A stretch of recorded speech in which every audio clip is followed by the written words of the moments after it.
Today, brothers, I talk to you about step 8, one nation, one nation. As a believer, we have went through multiple steps from the message, from the messenger, from the spreading of the message. But as a believer now, on that journey from the darkness to the enlightenment, the believer who has accepted the true guidance from Allah, cannot live a fulfilling and righteous life while being a committed member of a family or close friends who persist in misguidance. So there will be always that conflict, living inside from faith, but then your close friend or close family member at that time, because everything we talked about was trying to change the individual. And as you remember, a lot of people responded, but a lot of people didn't. So the allegiance at that time, there's always a community, there's allegiance. First, it was allegiance to the tribe, right? أنا من غزية. إن غوت غويت. They used to say in pride, I'm from that tribe. Whether that tribe does mistakes, I will do mistakes with it. If they do right, I'll do right. I'm always following the commander. I'm always following the chief. It's not allowed anymore. So that conflict that's going to happen between the guidance from Allah, the divine guidance that Allah Azza wa Jalla has given you, and the guidance of the shaitan, many times following the wrong path for the desires, for the pride, for the dirt of the self. In step 7, we said that the believer should feel the sense of responsibility to guide their family and community toward the right path. But ultimately, everyone has their own free will to choose their belief and actions. We talked about the rules and details last khutbah, how to spread that message. And we concluded that if nothing works, you be a role model and then turn away. فَاصْدَعْ بِمَا تُؤْمَرْ وَأَعْرِضْ. Then you turn away. And here comes steps 8. So what should you do? Should you follow blindly the misguided people? Or should you just retreat at the same time and be alone? Absolutely not. And here is the concept we talk about today. It is the ummah, the Muslim family. It's a revolution.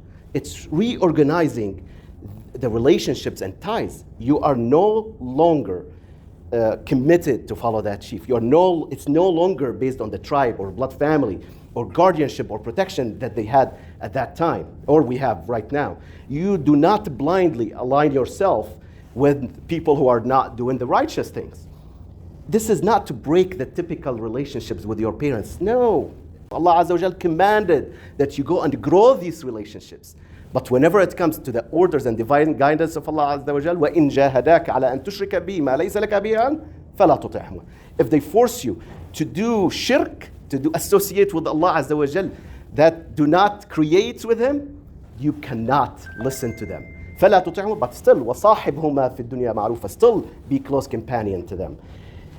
Complete revolution, again, is these superficial ties to create the one community built on religious bonds. It implements a deep and meaningful connection among the believers, found in shared faith and shared values. Your nation is one nation. That's what Allah Azza wa Jal tells us. And I am your Lord, so worship me. The relation are not built on certain color. The relationship is not built on the origin. The relationship is not just based on the city. I'm from that city, okay, I follow only people of that city, or that color, or that gender, or that race, or ethnicity. The relationship between the members of this community is not a competition in wealth. Okay, the rich together, the poor together, or status, doctors together, non-doctors together, or position. It started by Muhammad sallallahu alayhi wasallam announcing, Bilal, that poor, black, former slave, is from us. Rasulullah is saying, Bilal is from us, the family of the Prophet. He broke all the old norms in that society. This is the new society. We are all brothers. We're all one family. Rasulullah said, you are all from Adam, and Adam was created from dust.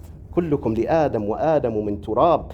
Leave all that dirt of the self, the kibr, that selfishness, and remember to encourage humility and discourage arrogance and pride based on the social status or lineage. There are characteristics in this relationship and ties in this new community that's being formed at that time. Number 1, you value tribe, you value the family.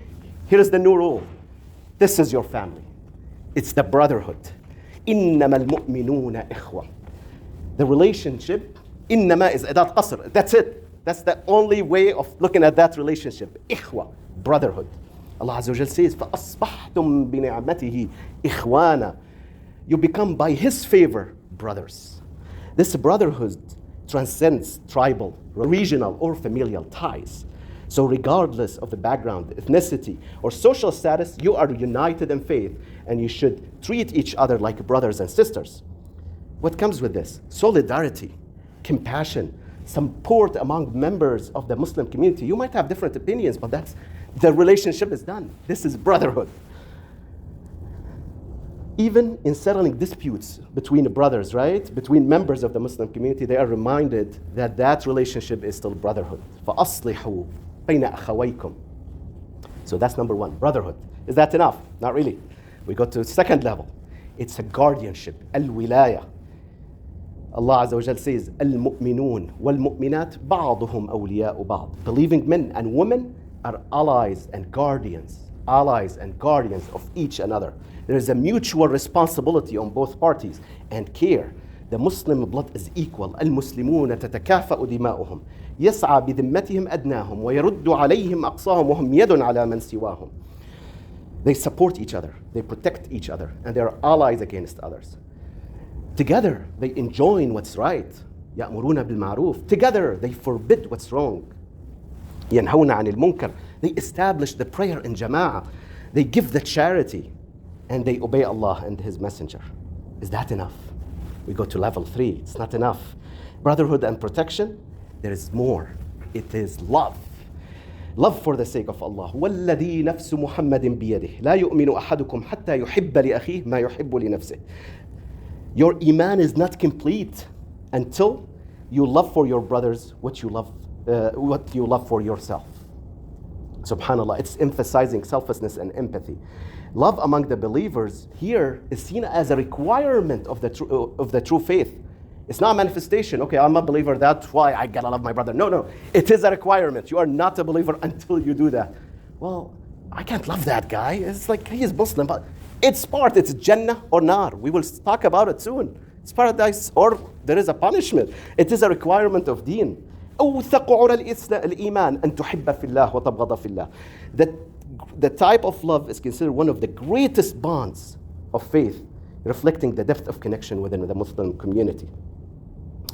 So, Rasulullah says, لا تدخلوا الجنة حتى تؤمنوا ولا تؤمنوا حتى تحابوا ولا أدلكم على شيء إذا فعلتم ولا أدلكم على شيء إذا فعلتموه تحاببتم أفشوا السلام بينكم. Rasulullah says, you will not enter paradise until you believe, and you will not believe until you love one another. Shall I not tell you about something which if you do, you will love one another, spread peace and greeting amongst yourselves. Number 4, there's more. There's ithar. Ithar is even preference. We said love each other like you love yourself. Now it's more. Prioritizing others over themselves, even if they were in need and hardship. وَيُؤْثِرُونَ عَلَىٰ أَنفُسِهِمْ وَلَوْ كَانَ بِهِمْ خَصَاصَةٌ. Remember the story of Abdurrahman ibn Auf when he migrated to Medina? All these migrants have left their money, all their properties back in Mecca, and they came to Medina empty-handed, right? So Rasulullah did that brotherhood between the newcomers and the people of Medina, the Ansar. And Abdurrahman ibn Auf was brother to Sa'd ibn Rabi'a. And in the spirit of generosity and magnanimity with which the Ansar greeted Muhajirin, Sa'd said to Abdurrahman, "Oh my brother, among the people of Medina, I have the most wealth. I have 2 orchards and I have 2 wives. See which of the 2 orchards you like, I shall vacate it for you." Well, that's mine. I've worked hard for it. I will vacate it for you, my brother. And which of the 2 wives is pleasing to you, and I will leave her for you. I will divorce her for you. Abdurrahman must have been embarrassed and said in reply, "May Allah bless you and your family, brother, and your wealth. But show me where is the souq." So he was, oh my God, you're giving me, I do not need all your money. I really appreciate it. But look at the guy given and given and given. And you know the story of Abdurrahman ibn Auf. He goes to the souq and he does the trading and he becomes one of the wealthiest of the Medina. The story of Ikrimah ibn Abi Jahl. Remember we talked about Abu Jahl in step 7, about all the harm that came to the Muslim community from Abu Jahl and from his son Ikrimah. Once a staunch enemy of Islam, he died as a murderer. The great Muslim fighters at that time, Harith ibn Hisham, Ayyash ibn Rabi' and Ikrimah ibn Abi Jahl were wounded in a big battle.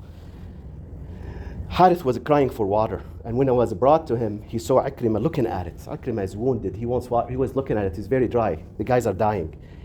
And Harith says, "Give it to Ikrimah first." So he brings up the water to Ikrimah, And Ikrimah is about to drink, and he sees his brother Ayyash wounded and dying, and he's looking at him to drink. He tells him, give him to Ayyash. When he gets to Ayyash, Ayyash is dead. He goes back, the other died, and the other died. They all died. They all needed the water. But that's the same Ikrimah, who is the son of Abu Jahl, who both were the biggest enemies. Subhanallah. Look at this software upgrade, or software kind of complete reset format, and a new software was installed. So we talked brotherhood, not enough. Hubb, there's love, there's ithar, preference. Is that enough? Remember, all this relationship between Muslims is between one and one, right? All these we talked about. Now it's not enough. It's going to be one.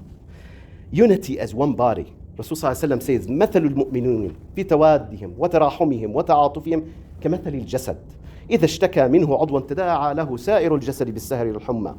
Believers are linked to a single body, where if one part suffers, the whole body responds with a sleeplessness and fever. The relationship between Muslims is like bricks of the building. Rasulullah used to say, Al-Muslim lil-Muslim kal-bunyan yashuddu ba'dahu ba'da. It's not two anymore. It's the whole ummah together as a wall of bricks. You know, if you take a brick, everybody else is jumping in. So, interconnectedness, interdependence between the believer highlight the collective responsibility and support and care for one another. There's unity in solidarity, where each member plays a vital role in ensuring the well-being of the Muslim. Listen to this. Rasulullah tells us, المسلم أخو المسلم لا يظلمه لا يسلمه ومن كان في حاجة أخيه كان الله في حاجته ومن فرج عن مسلم كربة فرج الله بها عنه كربة من كرب اليوم القيامة ومن ستر مسلما ستره الله. Beautiful hadith. So, the Muslim is a brother of a Muslim. We talked about this relationship. He does not wrong him, nor does he forsake him. Remember the wilaya. We just talked about the protection and guardianship and allegiance. And whoever is in need of his brother, so you do help your brother, Allah will be the one helping you with your matter. Allah is in his need. And whoever relieves a Muslim of a hardship, Allah will relieve him of a hardship on the day of resurrection. Remember the ayah, وَأَنَّ هَذِهِ أُمَّتُكُمْ أُمَّةً وَاحِدًا. It's not a tribe, it's not the political affiliations or whatever. There is a faith that you follow. There is a righteousness that you have to do.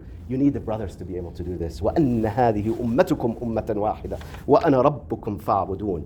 The unity of the Muslims transcends those tribal or familiar ties, creating a community where members are like family, protecting, supporting, loving, and favoring each other over themselves.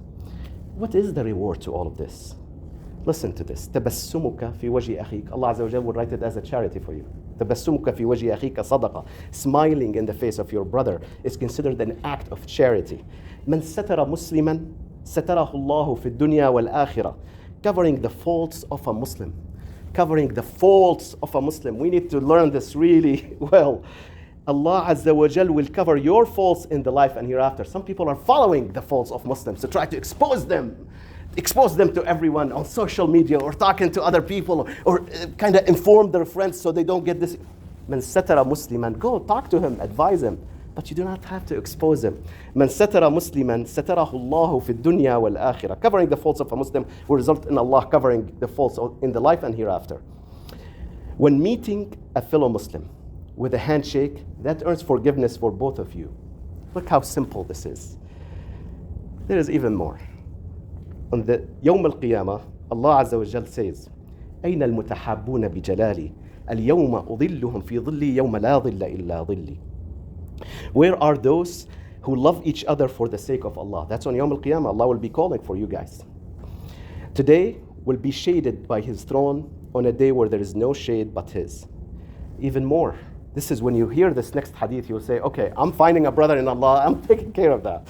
المتحابون في جلالي لهم منابر من نور يغبطهم النبيون والشهداء. Those who love one another for the sake of Allah Azza wa Jal will have seats of light where the prophets and the martyrs will envy them. Listen, look at this. Listen while you are seeing yourself, inshallah, with the other believers. إن المتقين في جنات وعيون ادخلوها بسلام آمنين ونزعنا ما في صدورهم من غل إخوانا على سرر متقابلين لا يمسهم فيها نصب وما هم منها بمخرجين. Indeed, the righteous will be in gardens and springs, entering them in peace. They are secure, and we will remove whatever in their hearts of resentment. So they will be brothers on thrones facing each other. No fatigue will touch them therein, nor from it will they ever be removed. وَاعْتَصِمُوا بِحَبِّ اللَّهِ جَمِيعًا. The unity is not just a matter of choice. It's a fundamental aspect of Islam. It's indicated in this verse, وَاعْتَصِمُوا بِحَبِّ اللَّهِ جَمِيعًا وَلَا تَفَرَّقُوا. That's an order from Allah Azza wa Jal. That's something we need to learn these days, where you see billions of Muslims around, right? And everybody is his own group and his own ummah. Every person is becoming an ummah, unfortunately. And hold firmly to the robe of Allah all together, and do not become divided. وَلَا تَفَرَّقُوا.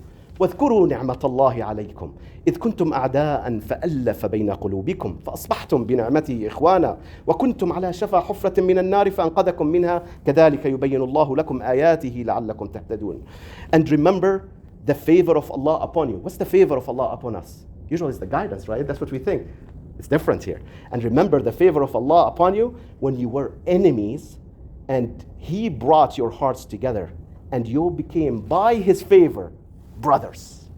Subhanallah. You were on the edge of the pit of the fire, and He saved you from it.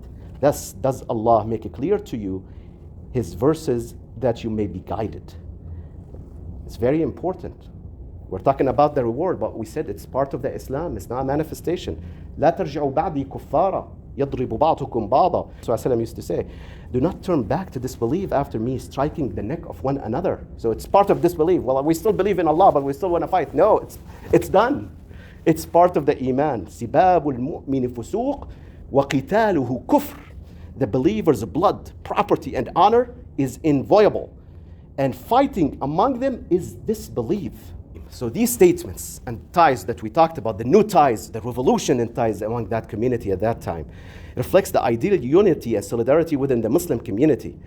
Consider themselves as one nation, one body, where every member cares for and supports each another. To a point, even you get a feel if your brother is hungry, right? ما آمن بي من بات شبعان وجاره إلى جنبه نائم وهو يعلم. Rasulullah used to say, he who sleeps with a full stomach while his neighbor is hungry is not a believer. That's scary. We know a lot in this town who are hungry, sleeping. In other towns too that we can reach. So it's very important. So what can we do? وَخْفَ جَنَاحَكَ لِمَنِ اتَّبَعَكَ مِنَ الْمُؤْمِنِينَ. Allah Azza wa Jal tells us, be kind and humble to the believers who follow you, tells Rasulullah. What else? Allah Azza wa Jal describes those who love Him.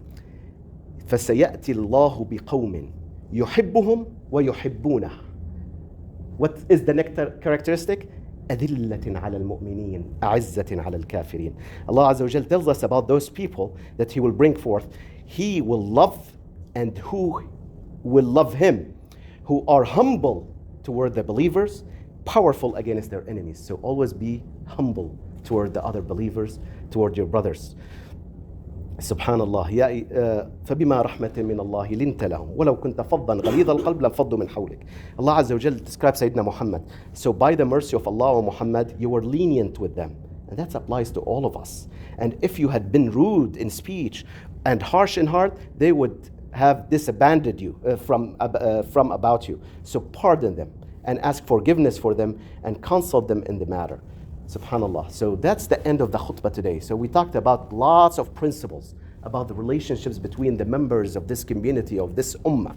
Next khutbah, inshallah, next Friday, bi'idhnillah, we will talk about, okay, what are the barriers to this? What is the real life situation? Okay, how can we overcome the problems that happen in real life? We're going to talk about some Sahaba stories.